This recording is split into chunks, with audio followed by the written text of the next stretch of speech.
Okay, time for another fixing faulty eBay junk video, and this time it's another handheld. So as you can see, I've picked up a 3DS and paid £35 for this with free postage. Comes boxed and complete. I've actually already received it here, just not opened it up, but I'll get to that shortly. First I'll just show you the auction listing. So there it is there. £35 free postage. Seems like quite a good deal so far. Obviously it's faulty, but I'll quickly read you the seller's description here. It's quite difficult, he's not got any punctuation, so bear with me here. So here is a Nintendo 3DS for sale. It's being sold as faulty because when opened up fully it turns itself off. The picture shown is just to show you that it's working basically. It's in very good condition. There's a scratch on the top of the shell and it's just out of warranty. It's just over a year old, so Nintendo wouldn't fix it. So what you get is the original box, the docking station, charger and stylus. So let's get this opened up and see what we're dealing with. Knife out here.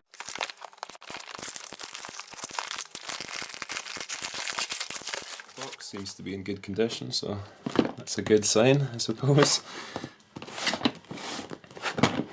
It's opened. So inside we've got the console here. Get to that in just a moment. So we've got your charger. And we've got the other bits and pieces as well. Yep. Got the cradle. It's even got the AR cards as well. That's quite cool. And the manual. So let's check out the console itself. Okay, that's not the standard stylus for a start, but yeah, looks okay so far. Like, if you can see that, there's going to be a lot of reflection on it, but little scratch there. Not too bothered about that.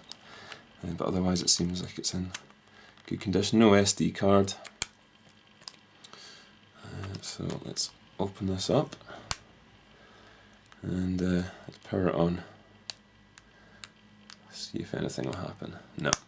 Oh, did that make a noise there?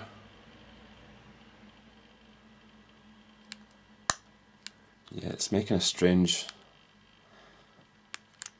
click noise. Like that. Try it again. Yeah. Okay, so I'll investigate this a little further. After messing around with it for a couple of minutes there, I have managed to get it to fire up, so I'll quickly show you here. If I just open this very gently, you can see the screens and everything are on. Touch screen's working, but if I open it up past a certain point, it switches itself off. So it doesn't seem to be a problem with the magnet as I was hoping, but it seems like there's maybe a problem with the ribbon cable that connects the top screen to the main board. So next thing I'm going to have to do is take this apart and see if I can find any obvious problems with it. So I've got it partially disassembled here, and the first thing I'm going to try is reseating these ribbon cables just in here. If the camera's going to pick that up, but just in here you can see the ribbon cables attached to the top screen. So I'm going to reseat these and see if that makes any difference. It probably won't, but it's worth a try anyway. The two ribbon cables I'm reseating just there. You can see there's one there, and there's the bigger one there. Unfortunately, reseating these ribbon cables hasn't made any difference, so you just open up here, it still switches itself off.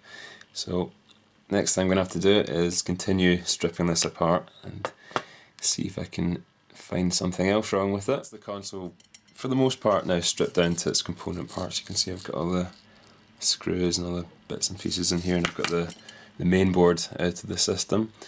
So that's that there. You can't see anything wrong with it. There's no liquid damage or anything like that.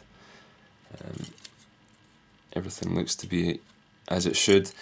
I'm still convinced that it's a problem with these ribbon cables here. And there's actually a third one, which I couldn't see at first. The lighting's not very good here, sorry about that. There's actually a third ribbon cable. It connects to the bottom of the motherboard. If I just bring these lights up a bit. Just here. I'm going to reassemble this, make sure everything's properly seated, and then I'll give it another test.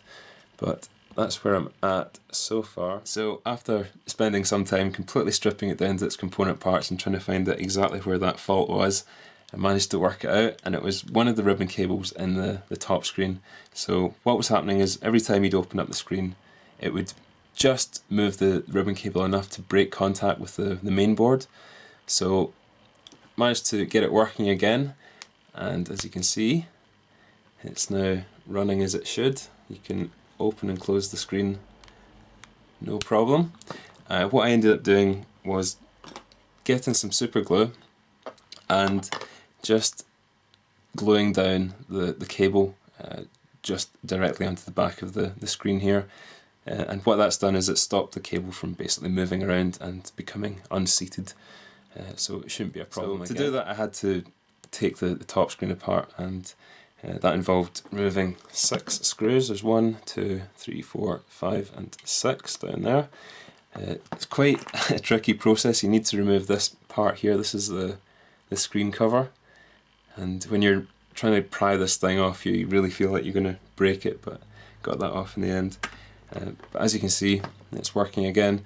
Unfortunately, it was really tricky to take this apart, and I didn't film any of it, so yeah, I kind of missed that out a bit, but it wasn't really any different to what you'd already seen with the bottom section here. It was basically just me reseating those cables and then gluing one of them down. But what I'm going to do now is get this all cleaned up and reassembled, but it's working fine.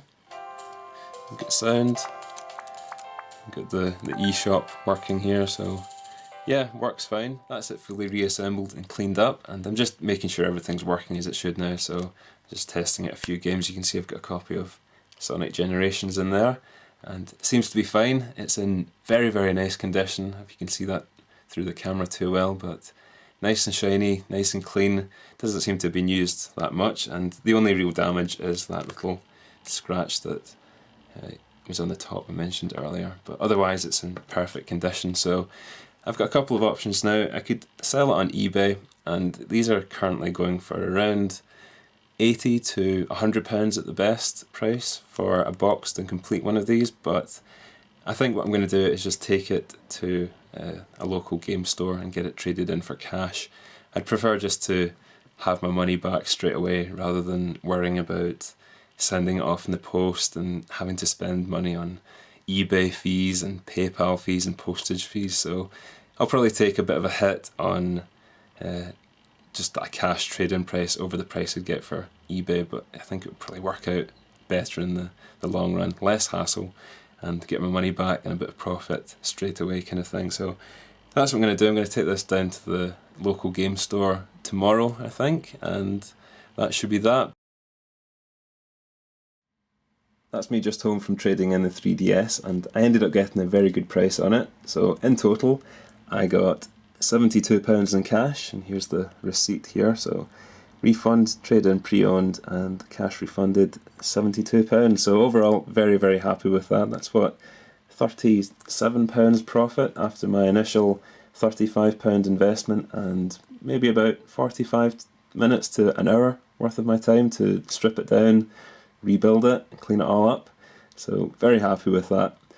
You never really know what you're going to get with these faulty consoles from eBay, and sometimes it works out okay and sometimes it doesn't, but luckily this was one of those times where everything went to plan, and yeah, overall very happy.